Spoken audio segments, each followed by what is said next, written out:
జై శ్రీమన్నారాయణ. శ్రీమతే రామానుజాయ నమః. శ్రీ సీతాలక్ష్మణ భరత శత్రుఘ్న హనుమత్ సమేత శ్రీ రామచంద్ర పరబ్రహ్మణే నమః. ఈ వీడియోలో మనం శతశ్లోకి రామాయణం యొక్క అర్థాన్ని తెలుసుకోబోతూ ఉన్నాం. శతశ్లోకి రామాయణానికే సంక్షేప రామాయణము అని పేరు. తెలుగులో అయితే సంక్షిప్త రామాయణము అని చెప్పి మనం పిలుచుకోవచ్చు. అంటే 100 శ్లోకాలలో రామాయణ కథ మనం తెలుసుకోబోతూ ఉన్నాం. ఏమిటి ఈ 100 శ్లోకాలు? రామాయణ కథ మొత్తం ఈ 100 శ్లోకాలలో రచించిందెవరు అనంటే వాల్మీకి మహర్షే. వాల్మీకి మహర్షి రచించిన రామాయణంలో బాలకాండ, అయోధ్యకాండ, అరణ్యకాండ, కిష్కింధకాండ, సుందరకాండ, యుద్ధకాండ, ఆ తర్వాత ఉత్తరకాండ, ఇలా 7 కాండలున్నాయి. మొత్తం 24,000 శ్లోకాలలో రామాయణాన్ని రచించి మనకు అందించారు వాల్మీకి మహర్షి. అయితే ఈ 100 శ్లోకాలను మళ్ళీ సపరేట్గా పేరు పెట్టి సంక్షిప్త రామాయణము అని వాల్మీకి మహర్షి రచించలేదు. రామాయణంలోనే బాలకాండలో మొట్టమొదటి 100 శ్లోకాలను మనం శతశ్లోకి రామాయణము లేదా సంక్షేప రామాయణము లేదా సంక్షిప్త రామాయణము అని చెప్పి పిలుచుకోవచ్చు. మొట్టమొదటి 100 శ్లోకాలలో రామాయణ కథ మొత్తం రాసేశారు వాల్మీకి మహర్షి. నిజానికి వాల్మీకి మహర్షి రాసేశారు అని చెప్పి అనడం కంటే ఎవరు ఈ 100 శ్లోకాలను వాల్మీకి మహర్షికి చెప్పారు అన్నది మనం ఇక్కడ ప్రశ్న వేసుకోవాలి. వాల్మీకి మహర్షి తపస్సుతో పండిపోయి ఉన్నారు. అలాంటి సమయంలో వాల్మీకి మహర్షి దగ్గరికి నారద మహర్షి అక్కడికి వచ్చారు. నారద మహర్షి ఎటువంటి వారాయన? వాల్మీకి రామాయణంలోని మొట్టమొదటి శ్లోకంలోని మొట్టమొదటి పదంలోనే వచ్చేస్తుంది. తపస్సు అనే పదంతో వాల్మీకి రామాయణం ప్రారంభమవుతుంది. తపస్వాధ్యాయ నిరతం తపస్వీ వాగ్విదాంబరం నారదం పరిపప్రచ్ఛ వాల్మీకిర్ముని పుంగవం. ఇది రామాయణంలోని మొట్టమొదటి శ్లోకం. తపస్సు, స్వాధ్యాయము, ఈ 2 పదాలు. మొట్టమొదటి పదం తపస్సు అయితే తర్వాతి పదం స్వాధ్యాయము. నారద మహర్షి మునులల్లో శ్రేష్ఠుడు. ఎలాంటివాడు నారద మహర్షి అంటే నిరంతరం తపస్సులో ఉంటాడు ఆయన. అదేమిటండి, అక్కడికి ఇక్కడికి రాక్షసుల దగ్గరికి, దేవతల దగ్గరికి, అటు వైకుంఠానికి, ఇటు కైలాసానికి, రకరకాల రాజ్యాలకు వెళుతున్నట్టుగా మనకు పురాణాలలో కనిపిస్తూ ఉంటారు కదా నారద మహర్షి అంటే. ఆయన ఎక్కడికి వెళ్ళినా, ఎక్కడ తిరిగినా, ఏం మాట్లాడుతున్నా, ఏం చేస్తున్నా నిరంతరం తపస్సులోనే ఉంటారు. నిరంతర నారాయణ నామస్మరణతోనే నారద మహర్షి చరిస్తూ ఉంటారు. తపస్సు, మరోపక్క స్వాధ్యాయము. స్వాధ్యాయము అంటే వేదాధ్యయనము అని చెప్పారు పెద్దలు.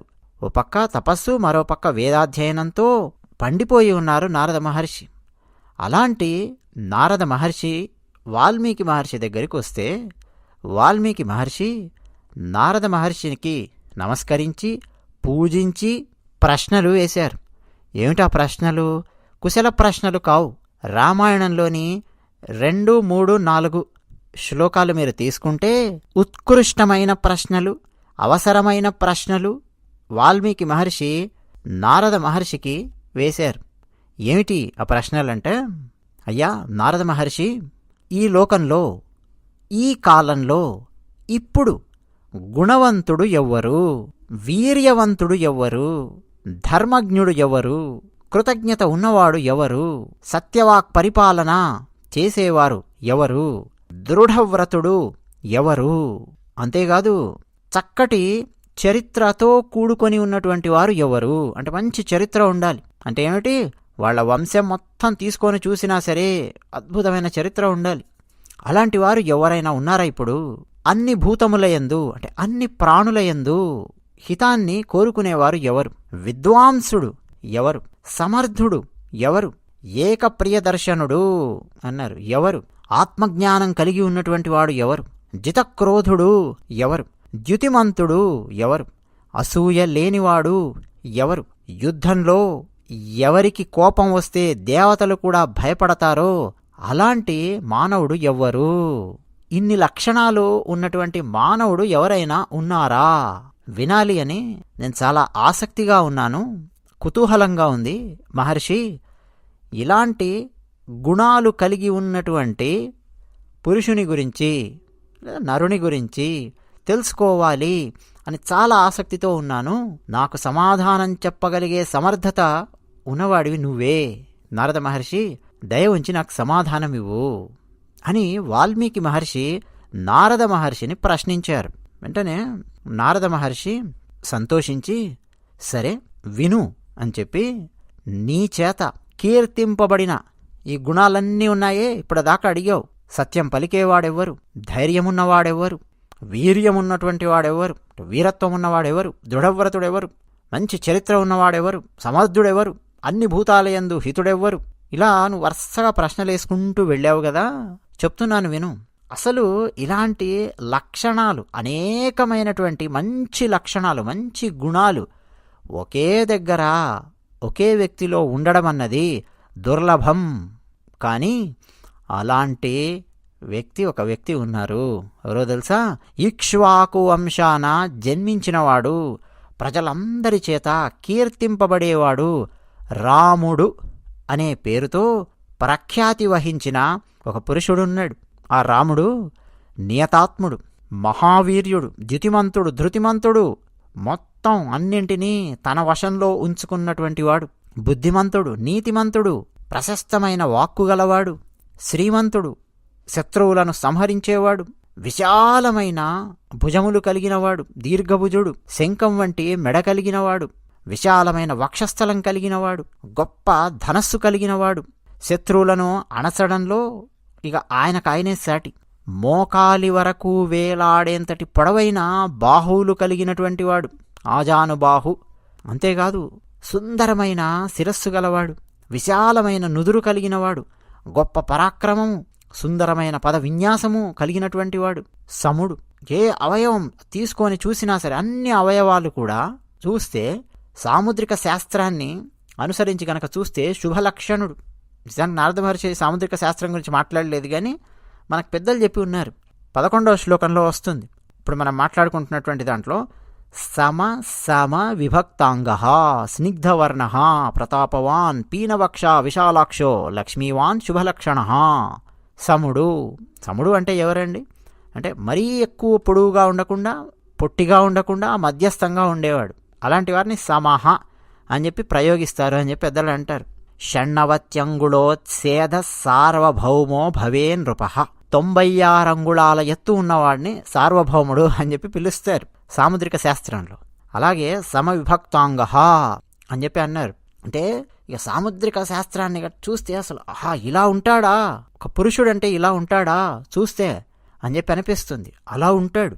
అంతేకాదు లక్ష్మీవాన్ అంటే లక్ష్మీదేవితో కూడుకొని ఉండేవాడు అని చెప్పి పెద్దలు కొందరు వ్యాఖ్యానించి ఉన్నారు.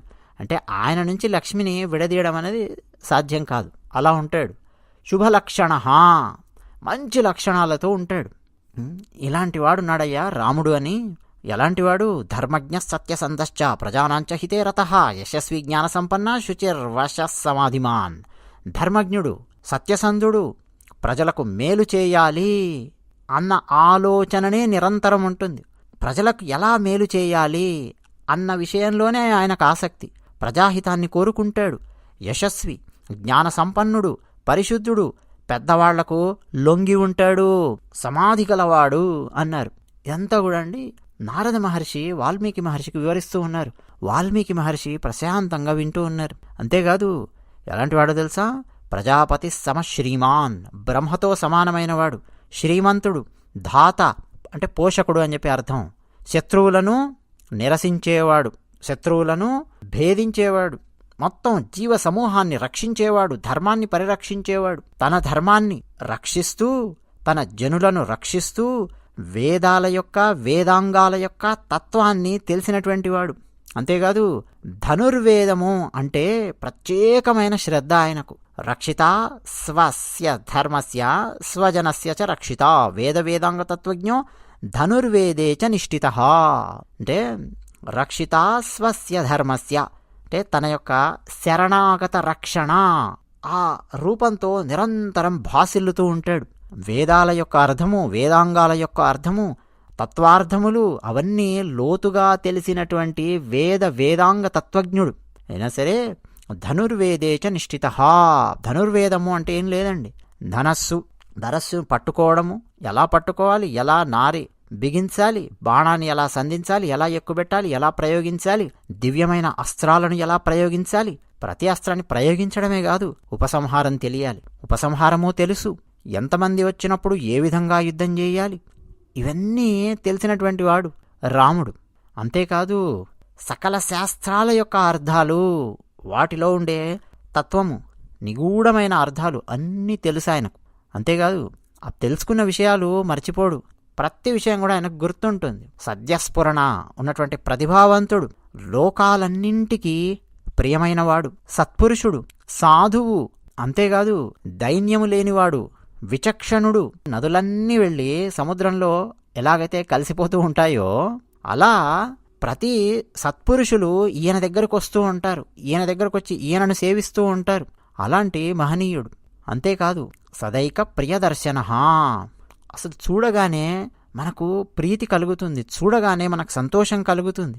అలాంటి మహనీయుడు. సకల గుణ సంపన్నుడు. కౌసల్య, ఆమె ఆనందాన్ని పెంపొందించేవాడు శ్రీరాముడు. కౌసల్య కుమారుడు శ్రీరాముడు.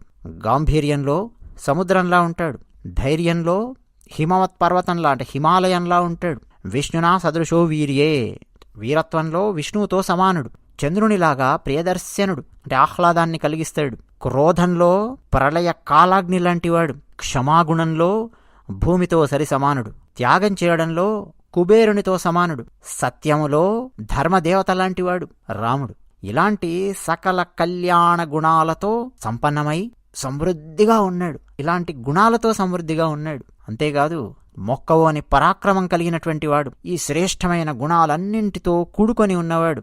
ఈయన దశరథ మహారాజు గారి కుమారుడు. ఆయన పేరే రాముడు. దశరథ మహారాజు గారు తన కుమారుడైన రామునికి పట్టాభిషేకం చేయాలి అని అనుకున్నారు. పట్టాభిషేకానికి సంబంధించిన ఆ సామాగ్రి అవన్నీ కూడా తెప్పించారు, ఇక సిద్ధమవుతూ ఉన్నారు. అలాంటి సమయంలో కైకేయికి ఈ విషయం తెలిసింది. దృష్ట్వా భార్యాథ కైకేయి, తస్యాభిషేక సంభారాన్ దృష్ట్వా భార్యాథ కైకేయి. నిజానికండి నారద మహర్షి వాల్మీకి మహర్షికి చెప్పినటువంటి దాంట్లో మందరకు సంబంధించి ఉండదు. ఎందుకంటే 100 శ్లోకాలలోనే రామాయణం మొత్తం వచ్చేయాలి, రామతత్వం వచ్చేయాలి, అందులో ఉన్న కీలకమైనటువంటి విషయాలన్నీ వచ్చేయాలి. ఆ తర్వాత వాల్మీకి మహర్షి ఎలా రాశారు, ఏం చేశారనే తర్వాత విషయం. సరేనండి. నారద మహర్షి ఇంకా కొనసాగిస్తూ, కైకేయి దశరథ మహారాజు భార్య, ఆమె చూసి పూర్వం దత్త వరాదేవి వరమేన మయాచత, ఏమడిగింది, అంతకుముందు ఎప్పుడో పూర్వం నాకు వరాలిచ్చావు ఓ దశరథ మహారాజా, ఆ వరాలు ఇప్పుడు అడుగుతూ ఉన్నాను. ఒక వరం ఏమిటి అంటే రాముడిని అరణ్యవాసానికి పంపు, అడవికి పంపించు. 2వ వరం, నా కుమారుడైన భరతునికి పట్టాభిషేకం చెయ్యి. ఈ నా 2 వరాలు నేను ఇప్పుడు అడుగుతూ ఉన్నాను, పాటించు, ఈ వరాలు నాకివ్వు అని కైకేయి అడిగింది. వెంటనే సత్యవచనాద్ రాజా ధర్మపాశేన సంయతః. ఎలాంటివాడు దశరథ మహారాజు అంటే ధర్మపాశము, ఒక తాడు, ధర్మం అనేది ఒక తాడు గనకైతే ఆ తాడుతో కట్టబడినటువంటి వాడు. ధర్మమే ఆయనను గట్టిగా కట్టేసి ఉంచుతోంది. సింహాసనానికంటారా, వంశానికంటారా, వంశ ప్రతిష్టకంటారా, గట్టిగా కట్టేసి ఉంచుతోంది. దాన్ని ఆయన వదిలించుకోలేడు ధర్మాన్ని. అప్పుడెప్పుడో 2 వరాలు ఇస్తానన్నాను, ఇచ్చాను, ఇప్పుడు అడుగుతోంది, ఇక పాటించాల్సిందే. సత్యవచనుడు మహారాజు. అందుకని తన ప్రియ పుత్రుడైన రాముడిని అరణ్యానికి పంపించడానికి సమ్మతించాడు. పితుర్వచన నిర్దేశాత్, తండ్రి మాట దాన్నే ఒక ఆదేశంలాగా స్వీకరించి ప్రతిజ్ఞామనుపాలయం. ఆయన అంటే తండ్రి, నాయన అరణ్యానికి వెళ్ళు అనగానే సరే అని తండ్రి మాటను గౌరవించి పితృవాక్యాన్నే ఆజ్ఞగా స్వీకరించి కైకేయికి ఆనందం కలిగించడానికి, ఒక రకంగా చెప్పాలంటే రామచంద్రుడు అడవికి వెళ్ళాడు. అయితే అడవికి ఎలా వెళ్ళాడు? రాముడు అడవికి వెళుతూ ఉంటే రామునియందు ప్రీతి గలవాడు ఆయన సోదరుడు లక్ష్మణుడు అని చెప్పి ఉన్నాడు. చాలా వినయంతో ఉంటాడు రాముడు అంటే. ఎవరి లక్ష్మణుడు? దశరథ మహారాజు గారి భార్య సుమిత్ర, ఆమె యొక్క కుమారుడు. ఈ లక్ష్మణుడు అయ్యయ్యో అన్న అరణ్యానికి వెళుతూ ఉన్నాడే, అన్నను ఎలా ఒక్కడిని ఎలా పంపిస్తాము, అసలు అన్నను వదిలి నేనెలా ఉండగలను అని తన అన్న అయిన రాముడిని అనుసరించి లక్ష్మణుడు కూడా అరణ్యానికి వెళ్ళాడు. అంతేనా, రామస్య దయితా భార్య నిత్యం ప్రాణ సమాహిత జనకస్య కులే జాత దేవమాయేవ నిర్మిత సర్వలక్షణ సంపన్నా నారీణాముత్తమా వధు సీతాప్యనుగత రామం శశినం రోహిణీయధా. రాముని భార్య సీత ప్రాణంతో, అంటే రామునికి ప్రాణంతో సమానమైనది సీత. అందరికీ మేలు చేకూర్చేది సీత, అందరి మేలును కాంక్షించేది సీత. జనక మహారాజు గారి వంశంలో జన్మించింది. ఆమె రామచంద్రుణ్ణి వదిలి ఉండలేదు. రోహిణీ నక్షత్రము అని చెప్పి అంటాం. రోహిణి చంద్రుణ్ణి విడవకుండా, చంద్రుణ్ణి అనుసరించి ఎలాగైతే ఉంటుందో రోహిణి, అలాగే సీత రాముణ్ణి వదలలేక ఆయనను అనుసరించి ఆమె కూడా అరణ్యానికి వెళ్ళింది. అయితే అయోధ్య పౌరులు, తండ్రి దశరథ మహారాజు గారు కాస్త దూరం అలా వచ్చి రాముణ్ణి చూస్తూనే ఉన్నారు. పురజనులు, తండ్రి దశరథుడు కూడా కొంత దూరం అనుసరించారు రాముణ్ణి, ఆగిపోయారు ఒక చోట. ఆ తర్వాత శృంగిబేరపురము అని ఒక పక్కణం ఉన్నది.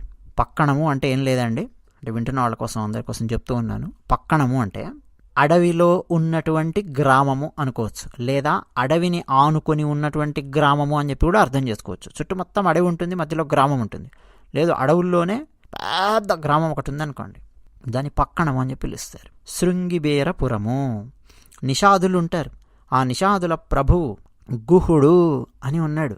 ఆయన ధర్మాత్ముడైన శ్రీరాముడిని, లక్ష్మణుడిని, సీతను తీసుకెళ్ళి వీరందరికీ ఆతిథ్యాన్నిచ్చాడు. ఆ తర్వాత గంగా తీరాన్ని దాటించాడు గుహుడు. ఆ తర్వాత వనాలలో తిరుగుతూ భరద్వాజముని యొక్క ఆశ్రమం దగ్గరికి వెళ్ళారు. భరద్వాజ మహర్షి యొక్క ఆజ్ఞను అనుసరించి చిత్రకూట పర్వతం దగ్గరికి వెళ్ళారు. చిత్రకూట పర్వతం మీద ఒక సుందరమైన ఆశ్రమాన్ని నిర్మించుకొని దేవ గంధర్వులతో సమానులైనటువంటి ఆ ముగ్గురు ఆ వనంలో అక్కడున్నారు. ఆనందంగా విహరిస్తూ ఉన్నారు, ప్రశాంతంగా ఉన్నారు. రాముడు చిత్రకూటం చేరాడు కదా, అప్పుడు దశరథ మహారాజు పుత్ర శోకంతో బాధపడి కుమారుని కోసం విలపించి ప్రాణాలు వదిలేశాడు.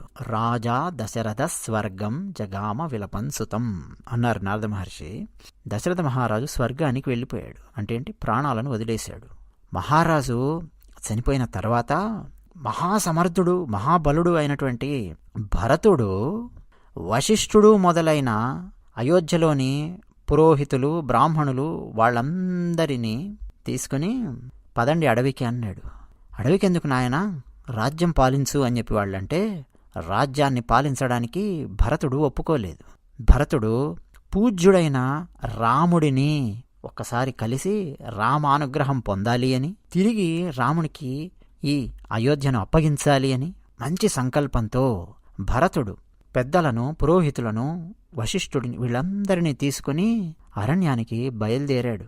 ఎంత చెప్పినా సరే వినలేదు. పక్కనున్న వాళ్ళు అందరూ చెప్పారు. సరే, ఇప్పుడు భరతుడు రాముని దగ్గరికి వెళ్ళి, రామా వెనక్కొచ్చి తిరిగి అయోధ్యను పరిపాలించు అని చెప్పాడు. కానీ రాముడు ఊరుకోలేదు. నువ్వే రాజువు, వెళ్ళి పరిపాలించు అని రాముడు అన్నాడు. లేదు రామా, నువ్వు రాజువు, ధర్మం తెలిసినవాడివి, సత్యం తప్పనివాడివి, మహావీరునివి, అసలు ఆ రాజ్యాన్ని పరిపాలించగలిగే సామర్థ్యం మొత్తం ఉన్నది నీకే, అసలు ఆ రాజ్యం నీదే, నువ్వే వచ్చి పాలించు అని భరతుడు అన్నాడు. కానీ రాముడు పితృవాక్య పరిపాలన అలాగే స్థిరంగా దాని మీద నిలబడి అయోధ్యకు వెళ్ళలేదు. అయితే భరతుడు సరే శ్రీరామచంద్రుణ్ణి రాజ్యం చేయడానికి రమ్మన్నా రావడం లేదు కాబట్టి ఆయన పాదుకలనైనా సరే న్యాసముగా అడిగాడు. అంటే ఆయన ప్రతినిధిగా, రామ పాదుకలను అడిగాడు భరతుడు. రాముడు అనుగ్రహిస్తే ఆ పాదుకలను తీసుకొని భరతుడు వెనక్కొచ్చాడు. వచ్చి అయోధ్య లోపలికి భరతుడు వెళ్ళలేదు. అయోధ్య ఆవల నంది గ్రామము అనొక ప్రాంతం ఉంది. అక్కడ రామ పాదుకలను అక్కడ పెట్టి వాటిని పూజించి వాటికి సేవ చేస్తూ రాముని యొక్క ప్రతినిధిగా నందిగ్రామంలో ఉండి రాజ్యాన్ని పరిపాలించడం మొదలుపెట్టాడు భరతుడు. భరతుడు వెళ్ళిపోయిన తర్వాత సత్యప్రతిజ్ఞుడు జితేంద్రియుడు అయినటువంటి శ్రీరాముడు, ఒకవేళ మనం గనక ఇక్కడే చిత్రకూటంలో ఉంటే మళ్ళీ నగర జనులు నా దగ్గరకొచ్చే అవకాశముంది, పదే పదే నన్ను వెనక్కు రమ్మనే అవకాశముంది. ఈ సమస్యలు ఇవన్నీ ఎందుకు? పితృవాక్య పరిపాలనపై నేనున్నాను, నేనెలాగూ వెనక్కి వెళ్ళను. కానీ నేనెక్కడున్నానో తెలిసిపోయింది కాబట్టి మళ్ళీ అయోధ్య పురజనులు ఇక్కడికొచ్చే అవకాశం ఉంది అని అక్కడి నుంచి దృఢవ్రతంతో ఉన్నటువంటి రాముడు దండకారణ్యంలోకి ప్రవేశించాడు. ఆ తర్వాత అక్కడ విరాధుడు అనే రాక్షసుడిని సంహరించాడు. ఆ తర్వాత శరభంగుడిని దర్శించాడు. అలాగే సుతీక్షణుణ్ణి దర్శించాడు. అగస్త్యుడిని దర్శించుకున్నాడు. అగస్త్య భ్రాతను దర్శించుకున్నాడు. ఆ తర్వాత అగస్త్యుని మాటను అనుసరించి, అంటే అగస్త్యుని యొక్క ఆదేశం వల్ల దేవేంద్రుని విల్లును, ఖడ్గాన్ని, అక్షయములైన బాణములు గల 2 అమ్ముల పొదులను తీసుకున్నాడు రాముడు. అగస్త్యుడు ఇచ్చాడు, అగస్త్యుడు ఆదేశించాడు. అగస్త్యుని ఆదేశాన్ని పాటించి శ్రీరాముడు వీటన్నింటినీ స్వీకరించాడు. తర్వాత ఆ అరణ్యంలో నివసిస్తూ అక్కడున్న ఋషులను కలిసి మాట్లాడుతూ వారి కష్టసుఖాలు తెలుసుకుంటూ, అసురులు రాక్షస మాయతో విజృంభించి అక్కడికి వస్తూ ఉంటే ఋషులందరూ ఎలా బాధలు పడుతూ ఉన్నారు అన్న విషయాన్ని శ్రీరాముడు మునుల ద్వారా తెలుసుకున్నాడు, ఋషుల ద్వారా తెలుసుకున్నాడు.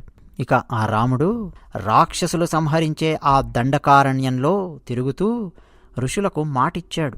దండకారణ్యంలో ఋషులు ప్రశాంతంగా తపస్సు చేసుకునే విధంగా రాక్షస సంహారం చేస్తానని, వారికి ఆనందాన్ని కలిగిస్తానని ప్రతిజ్ఞ చేశాడు రాముడు. ఆ దండకారణ్యంలో నివసిస్తూ ఆ జనస్థానాన్నే, అంటే ఆ దండకారణ్యాన్నే ఇక తన ఇల్లులాగా భావించి అక్కడే ఉన్నాడు రాముడు.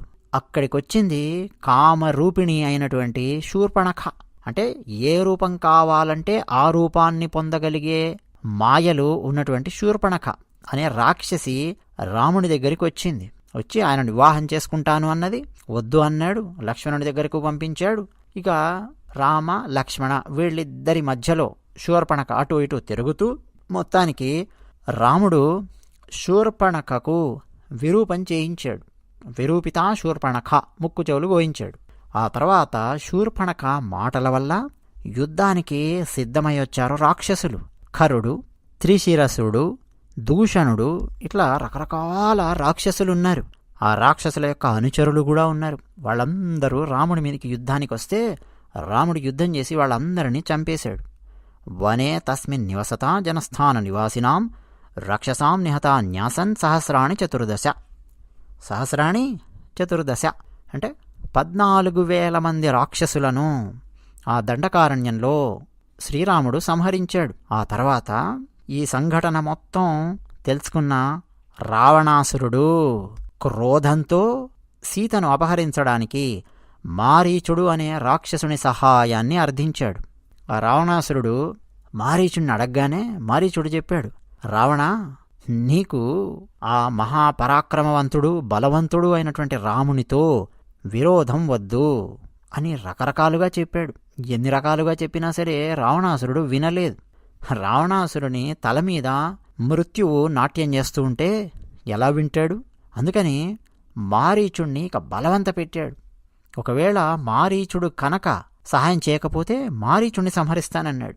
సరే అని ఇక మారీచుడు ఒప్పుకున్నాడు. మొత్తానికి రావణాసురుడు మారీచుడు దండకారణ్యానికి వచ్చారు. శ్రీరాముని ఆశ్రమం ఎక్కడుందో చూశారు. ఇక మారీచుడు ఒక బంగారు జింకగా మారాడు. ఇక రాజకుమారులైనటువంటి రామ లక్ష్మణులను దూరంగా తీసుకెళ్లాడు మాయావి అయిన మారీచుడు. రావణాసురుడు సీతను అపహరించాడు. మధ్యలో జటాయువు అనే గద్దను సంహరించాడు. అంటే దాదాపుగా చనిపోయే పరిస్థితుల లోపలికి వచ్చింది జటాయువు. అలాంటి స్థితిలో ఉన్నప్పుడు శ్రీరాముడు వచ్చి చూశాడు. ఓ పక్క భార్య అపహరించబడింది అన్న విషయం తెలుసుకున్నాడు. మరోపక్క జటాయువు యొక్క పరిస్థితి చూశాడు.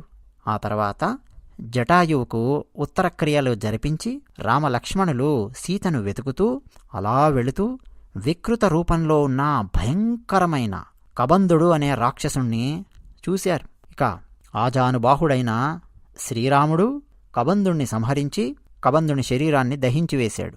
ఆ కబంధుడు స్వర్గానికి వెళుతూ వెళుతూ, ఓ రామా, ధర్మాన్ని ఆచరించే శబరి అనే ఒక స్త్రీ ఉన్నది ఇక్కడే ఇదే అడవిలో, ఆమె దగ్గరికి వెళ్ళు అని చెప్పాడు. ఇక మహా తేజ సంపన్నుడైన శ్రీరాముడు శబరి దగ్గరికి వెళ్ళాడు.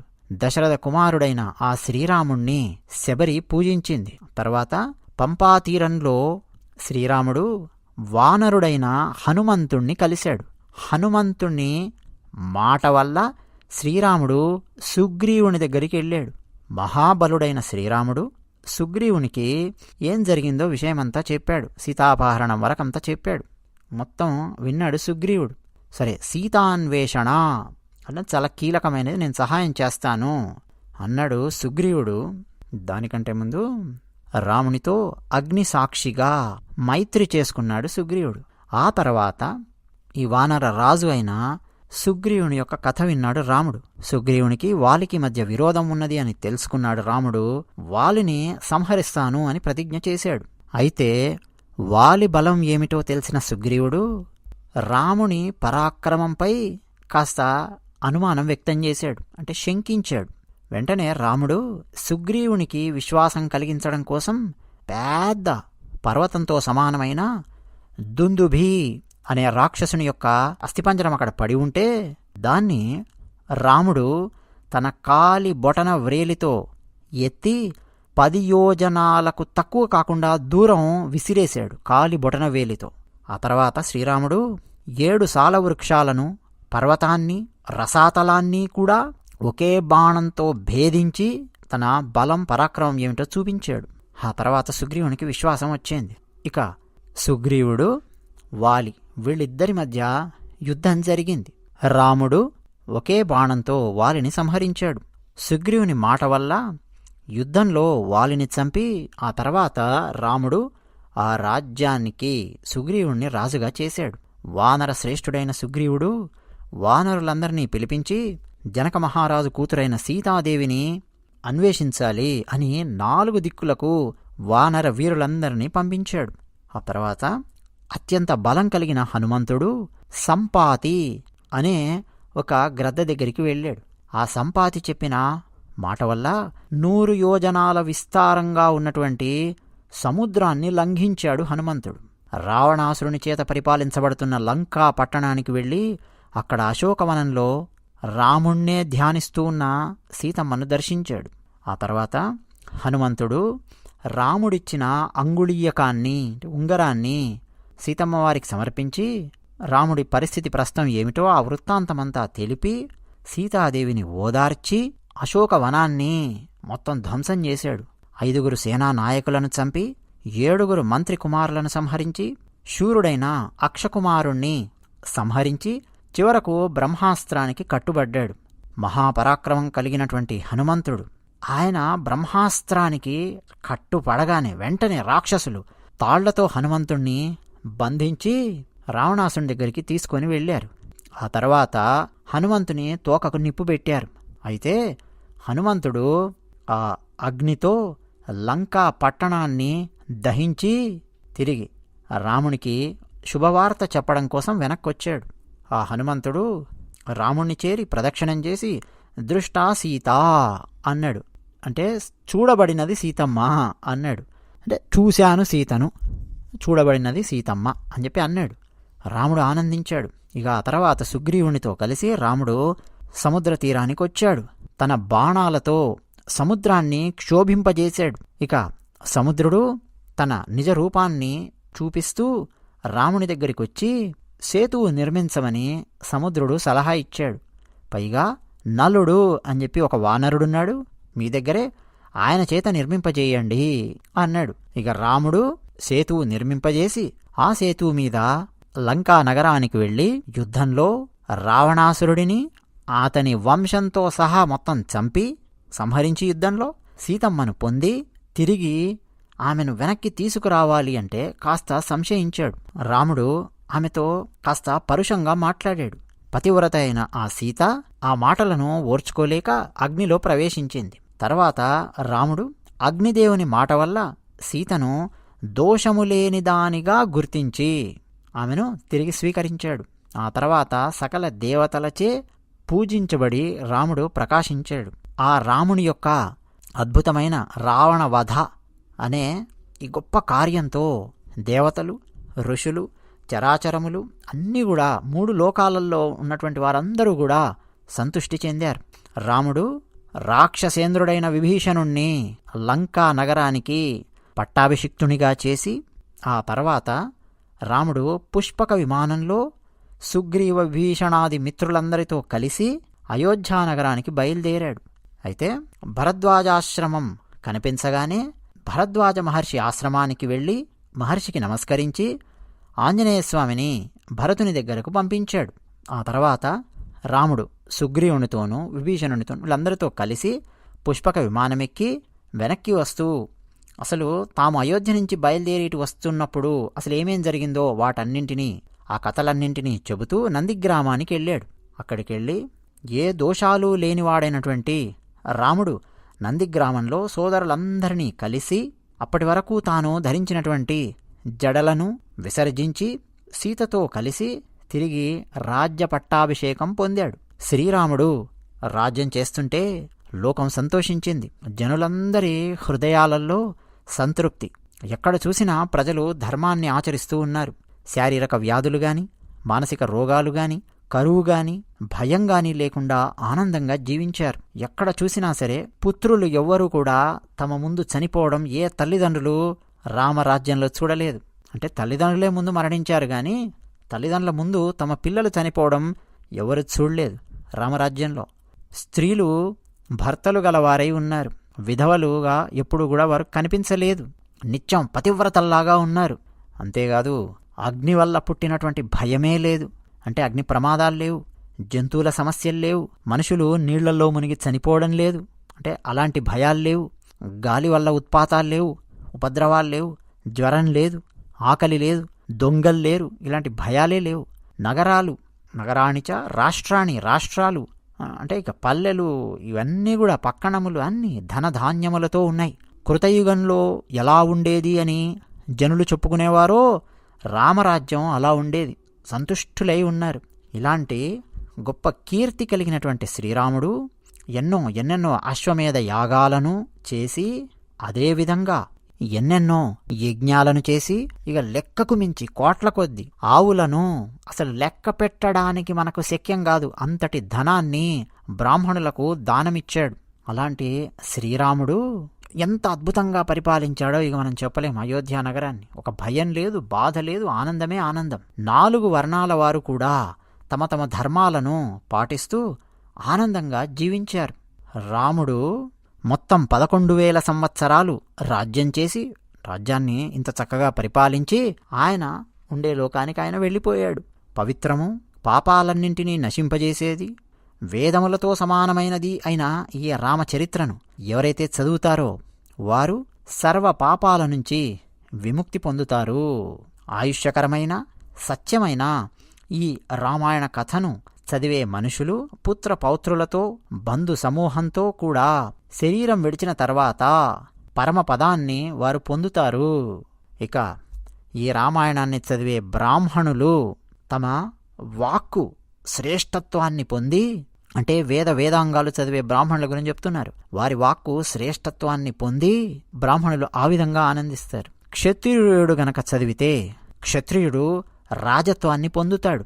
వైశ్యులు గనక చదివితే వ్యాపారంలో లాభాలను సంపాదిస్తారు.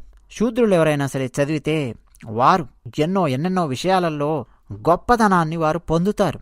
ఇది బాలకాండలో రామాయణ కథ. దీని పేరు సంక్షేప రామాయణము లేదా సంక్షిప్త రామాయణము లేదా శతశ్లోకి రామాయణము. మొట్టమొదటి సర్గ వాల్మీకి రామాయణం బాలకాండలో ఉన్నటువంటి 100 శ్లోకాల గురించి మనం ఈ వీడియోలో తెలుసుకోవడానికి ప్రయత్నం చేశాం.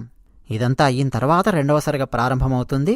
ఇక అక్కడ మరి ఇంత చక్కగా చెప్పినటువంటి నారద మహర్షికి వాల్మీకి మహర్షి ఏమివ్వగలరండి? ఏమివ్వగలరు గురువుకు? గురువు అలా వచ్చారు. నారద మహర్షి వాల్మీకి మహర్షికి చెప్పారు. వాల్మీకి మహర్షి వేసినటువంటి ప్రశ్నలు చక్కటి ప్రశ్నలు. ఆ ప్రశ్నలకు సమాధానంగా రామాయణాన్ని 100 శ్లోకాలలో నారద మహర్షి చెప్పిన తర్వాత వాల్మీకి మహర్షి తన శిష్యులందరితో కలిసి నారద మహర్షిని పూజించారు. ఆ తర్వాత నారద మహర్షి ఆ సత్కారాన్ని స్వీకరించి వాల్మీకి సంశయాలన్నీ తీరాయి కాబట్టి ఇక అక్కడి నుంచి సెలవు తీసుకుని ఆకాశ మార్గాన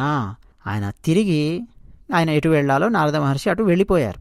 నిజానికి ఇప్పుడు నేను చెప్పినటువంటి చిట్ట చివరివి 2 శ్లోకాలు వాల్మీకి రామాయణం బాలకాండ 2వ సర్గలో వస్తాయి. ఇదండి శతశ్లోకి రామాయణము లేదా సంక్షేప రామాయణము. మరి మీకు ఏ విధంగా అనిపించింది?